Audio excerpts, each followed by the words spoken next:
Cette année a vraiment été une année particulière pour tous les enseignants. On a dû faire face à beaucoup de difficultés du fait de la fermeture de notre école. L'école a été donc fermée plusieurs semaines. Il a fallu développer des trésors d'imagination et en ce sens-là, les outils numériques ont vraiment été d'un très grand secours.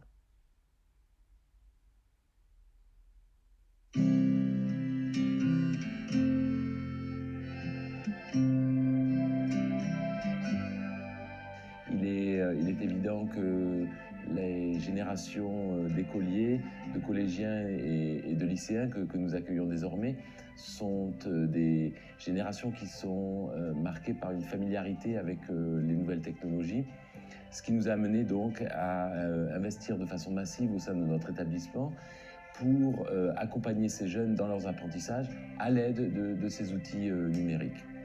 Il s'agit d'une complémentarité entre des outils d'apprentissage traditionnels et cette modernité qu'apportent les nouvelles technologies. Le premier défi, franchement, c'était que l'éducation ait lieu, en fait, que l'enseignement en tant que tel ait lieu. Et là, je veux dire que l'école a réagi immédiatement et ça a été un grand soulagement de savoir qu'il a lieu. Très clairement, dès le lendemain, nos équipes étaient opérationnelles. Mais c'est bien parce que depuis 3 ans, nous sommes équipés de cet objet numérique appelé iPad. Les élèves, à travers justement cette autonomie, ont pu continuer à travailler ensemble. Oui, le fait d'être équipé one-to-one depuis 3 ou 4 ans, ça nous aide beaucoup. Surtout parce qu'on a fait face à un problème, la pandémie, que personne n'attendait, qu'il est venu d'un jour au lendemain. Non? Nous étions déjà prêts.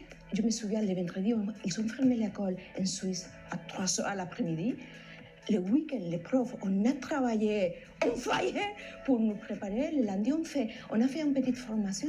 Et le mardi, on était là avec les élèves. C'est vrai qu'en présentiel, avec le relationnel, humain, etc., c'est plus pratique. Parce qu'en plus des iPads, on a des professionnels, donc les professeurs, qui vont nous expliquer pour les exercices ou les leçons qu'on a à apprendre. Mais c'est vrai que grâce aux iPads, à la maison, on a pu apprendre quand même dans des conditions optimales. En revanche, cela demande beaucoup plus d'autonomie et plus d'efforts personnels que quand on est à l'école, car nous n'avons pas les maîtresses pour nous soutenir. Mais en tout cas, le plan Calme a très bien marché. Alors le plan Calme, bien nommé plan classe à la maison, a permis aux élèves de vivre une véritable continuité pédagogique. Et puis il y a également autre chose, qui est que nos enfants seront amenés dans le futur à utiliser de plus en plus au quotidien les outils numériques. Et donc il me paraît important que l'école puisse à ce niveau-là les sensibiliser sur les usages et sur les dangers de ces nouveaux outils.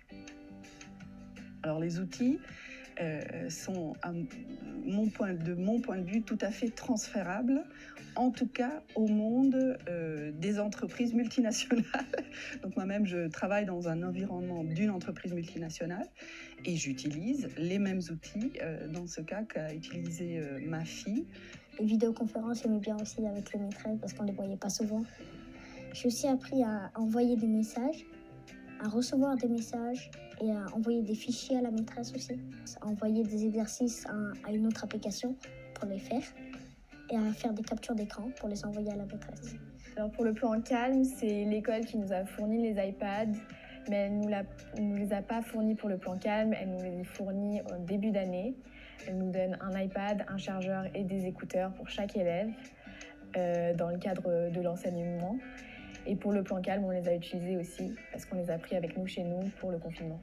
Ils ont travaillé sur Teams et on a appris rapidement à en faire l'utilisation. Et les enseignants ont permis aux étudiants de se parler, de se communiquer entre eux l'après-midi.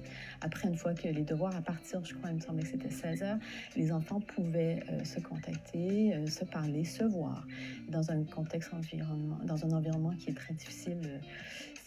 Ça leur faisait du bien, et je pense surtout aux enfants qui sont enfants uniques, où à un moment on devient un peu isolé des copains, des amis, et ça a été une belle utilisation aussi de notre tablette et du programme.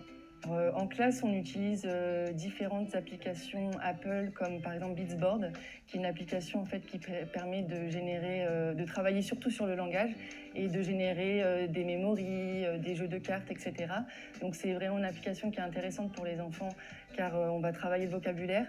Et lorsqu'ils en fait, ils sont sur cette application, ils ont tout de suite un retour, en fait, savoir si la réponse est bonne et tout. Donc c'est vrai que c'est intéressant pour eux d'avoir tout de suite un retour, en fait. Je pense que les outils peuvent être utilisés en toutes circonstances, ça j'ai aucun doute là-dessus. La seule chose, c'est qu'ils ne pourront jamais remplacer un enseignant, ils ne pourront jamais remplacer le contact quotidien humain. Mais bon, après, être à la maison, le parent non plus ne peut pas remplacer l'enseignant, l'iPad ne peut pas remplacer l'enseignant, mais on peut faire beaucoup et c'est ce que le programme Le Plan Calme nous a prouvé.